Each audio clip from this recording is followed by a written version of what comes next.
So today on Reddit, someone who I will mention in the comments announced that he was releasing to the world sort of a quick project of his called Vistascapes VR. He's new to programming, so what he's come up with here I think is pretty cool in light of that. And the idea is just it's a sort of an ambience, relaxation, you know, sort of environment to check out to enjoy in VR without having to fight anything or hit anything or bounce anything or really have any sort of stress. Just relax. So when you start up the application, it loads really quick. It's very simple. It puts you in this hub. The controls are here, and it's nice. It's effective for what it does. It uses a teleport mechanic like a lot of them do. Works pretty well. And of course, the more you use teleport, the more you get used to it. Pretty simple controls, ambidextrous, I guess, if you will. And it could use a little polish, but it just was released today, and the developer said that he will continue working on it. The sounds in the lobby here, which hopefully are coming through okay, are a little less than relaxing. I think it's kind of a screeching kind of alien kind of sound. Some other users have commented on it, but an easy thing to fix, which hopefully we'll see. The app was like $2.80 or something like that on Steam, $3 give or take.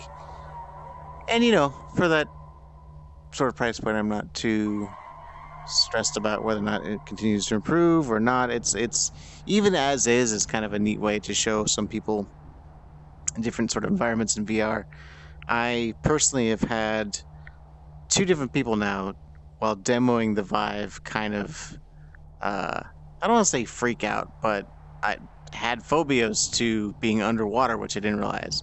And while I think the blue is a fantastic way to show off VR and some of the immersion that's available, it doesn't work if you're terrified of being underwater. So this is probably a good secondary option, along with, I would say, the environmental experiences in the lab.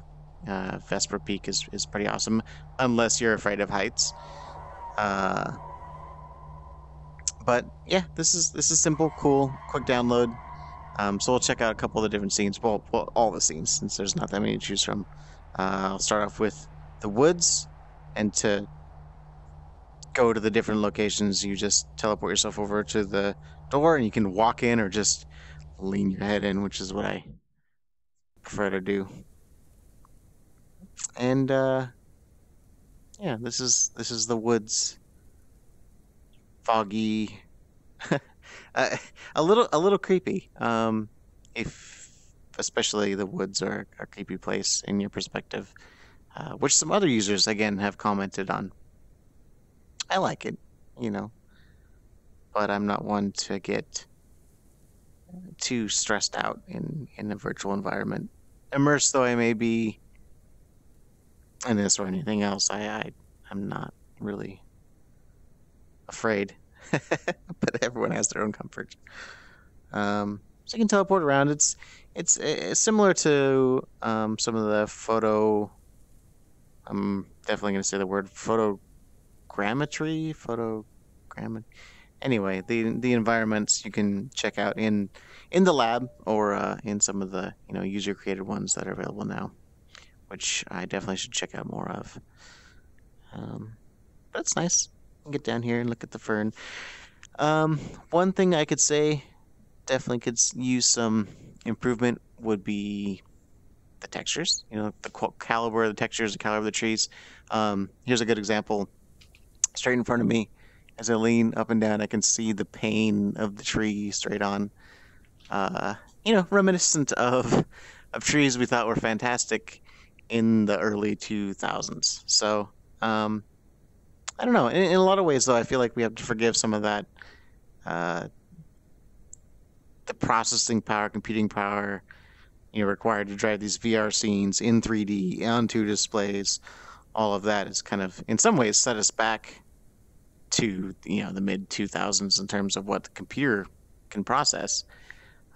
We'll see how things progress, how quickly things progress as video cards continue to advance, especially with some of the offerings that NVIDIA is coming out with. The 1080 is a pretty amazing piece of hardware, and I expect they'll be able to push that architecture a bit. Hopefully, AMD has something coming that's of similar caliber. But that's not, of course, the point of this little video. Once you're done checking out any particular scene, you can go back to the hub by pressing the I don't know what to call this key, the home key. It's the one above the trackpad anyway, and it says so on the instructions in the lobby. Right here was to return. Well, yes, this one here. That's the key. So that was the woods. Let's check out rainy room. No, mountain landscape. Do that one next. Let's poke my head in here.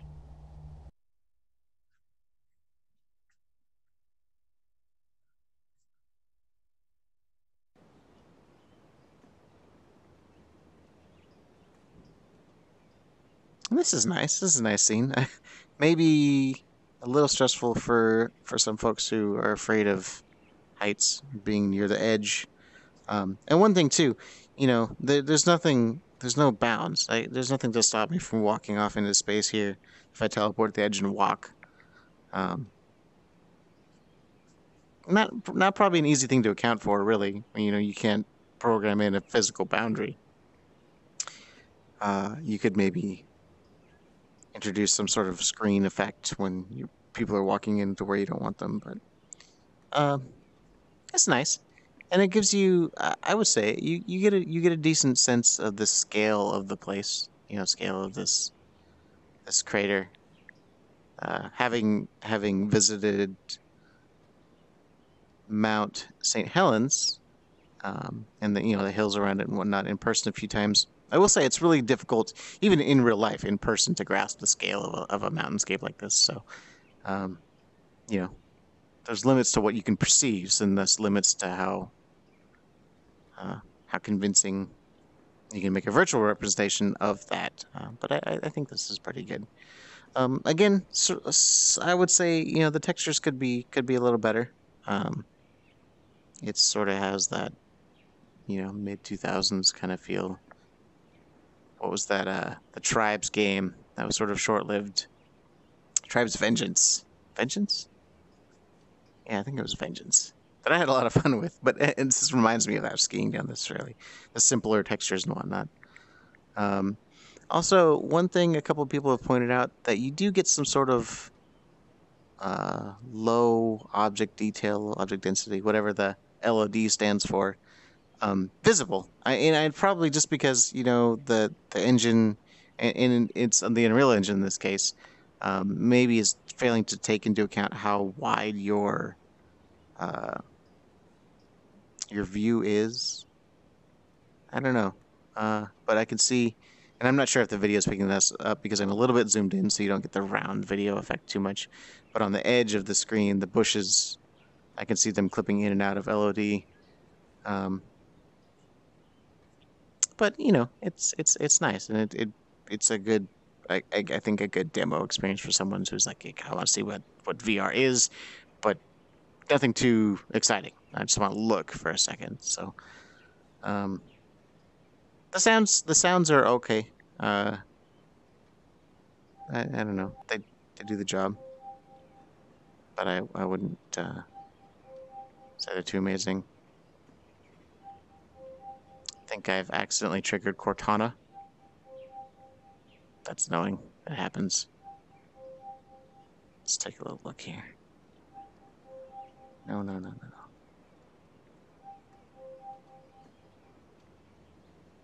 know what she's thinking. Excuse me one moment.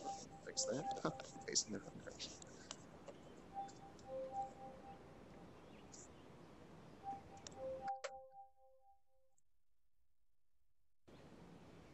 Okay. Back to our regularly scheduled VR video. I've noticed that sometimes the controllers, like for example, I was just clicked over into, the desktop here to manipulate things. You have sort of some screenception going on as I do this. Not always responsive. And I'm not sure. I am running the beta client first for Steam VR, which is nice at some times and obnoxious at others as things get fixed and break and get fixed and break. And I'm not sure if that's related to that there was an update that came out just today, I believe, or yesterday as I record this video. And some users have reported some weird little quirks from that. But anyway, it's new technology. Stumbling blocks here and there. So we'll kick back to the hub. And we've seen the woods, we've seen the mountain landscape. I like the rainy room. I'm gonna keep it for last. Let's go on over into the fireworks. Just walk ahead in there. A little warning here. If you have to help that guy, can't imagine the video would get you. I would be surprised if it got anyone, really. This well, is the coolest maybe idea of this app, also probably the most lacking in implementation so far. This is kind of weird. I'm not sure where this light shining on my virtual controller is just coming from. I could shade it with the other one, but it's not. It's not. If I follow there should be a light down there. There's clearly not a light down there, so that's weird. Anyway, the whole point of this one is to shoot fireworks, which you hit the different areas on the trackpad. Fire one off there.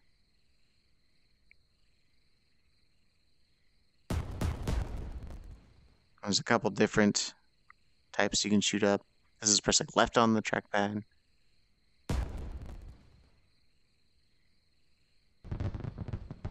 And pressing right on the trackpad.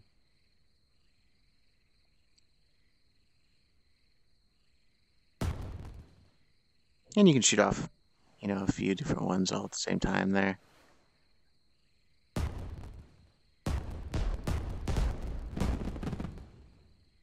There's some parts of this that I think are well done. You have a little bit of a delay between seeing it flash and hearing the flash, which, is how it works in real life if you've been to fireworks.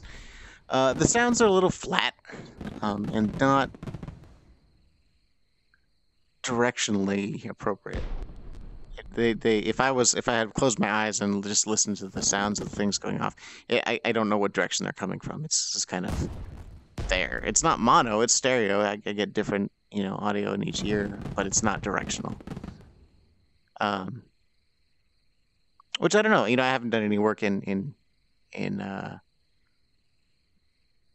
Unreal virtual reality editing thing. I don't know how easy it is to make a sound directional if what needs to be fixed. Hopefully it's not difficult, because it would be. I think that would add quite a bit to it. And some better sound and maybe some more variety to the sound. The ambient sounds fine. Crickets and a little bit of a breeze and whatnot. And being dark, the textures is not quite so significant here. But cool idea.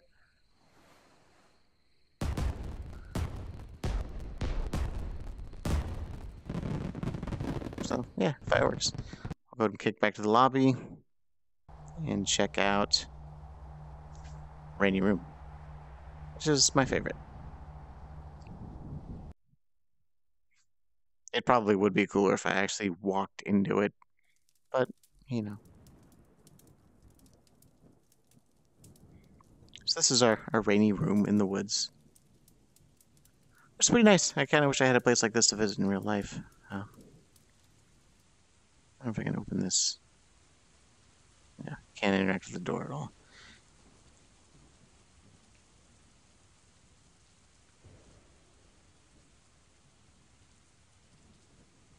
It's a similar forest scene to the forest room experience, whatever you want to call it.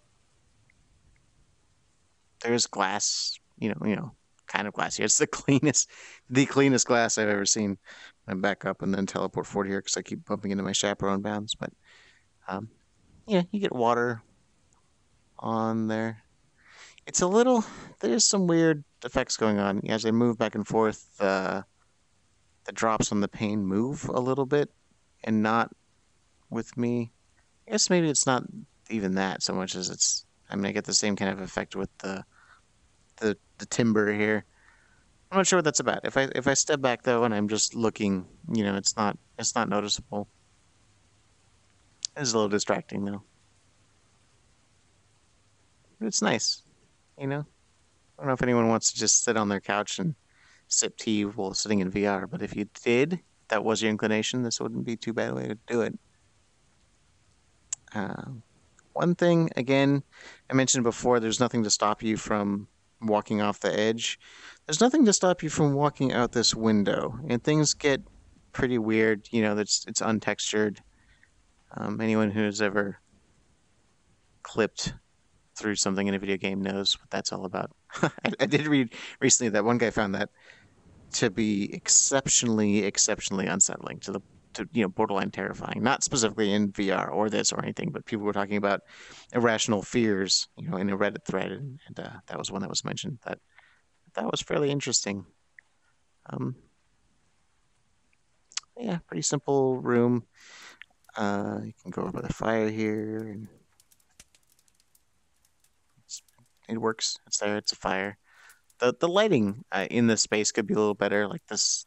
I don't know if you can call that a hearth. I guess so. Over top of the fireplace here is a little cheesy. Um, and look at the bookshelf. No titles. It's probably all photo albums. Um, it's a nice rug. And you can. Where is that coffee table? You can pick up this coffee cup, but it's not. It's not real smooth. And I'll tell you, it does weird things if you throw it around. I don't know what kind of gravity we have going on here. Last time I tried this, it wouldn't let me pick it up again. Can I get it this time? No. That's it. Once you throw it, that's where it's at. That's where the mug goes. So, I hope you're not exceptionally upset by a mug laying on the floor, but that's just the way it's got to be. Um, Looks like I could use maybe a new polish job there. We won't hold it against the keepers though.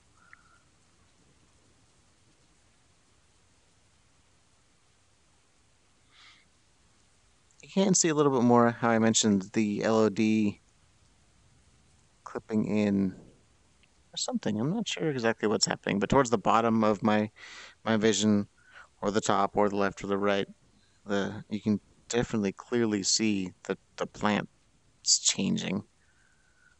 Not so much the trees. Not sure why it is, but I don't know. Maybe something developed and fixed. I will say again, he did say in sort of the release thread on Reddit that this is kind of step one. He definitely plans to keep working on it, um, polishing these scenes, adding more scenes. So, but I don't feel bad for grabbing it. $3, and it's sort of exciting to be part of this. Sort of ground floor, early stages of VR, seeing what people are making. Credit to Steam for having it. The VR applications have a way of sort of pushing ahead, not requiring to meet the green light requirements, at least for now. And hopefully, people keep trying in earnest to release nice things for that. Nice, not just trying to sneak things through. I don't know how much that really happens on green light. Anyway, I tend to steer clear of things that aren't well reviewed. Usually, when it comes to non VR stuff. So, anyway. That's nice. This is a nice scene. This is my favorite. Kick back to the lobby here. It's an interesting scene in the lobby. I will say that. Very shiny. So anyway, that's it. That's Vistascapes VR. Um, I will hopefully be back with some more things to check out soon. Thanks, guys.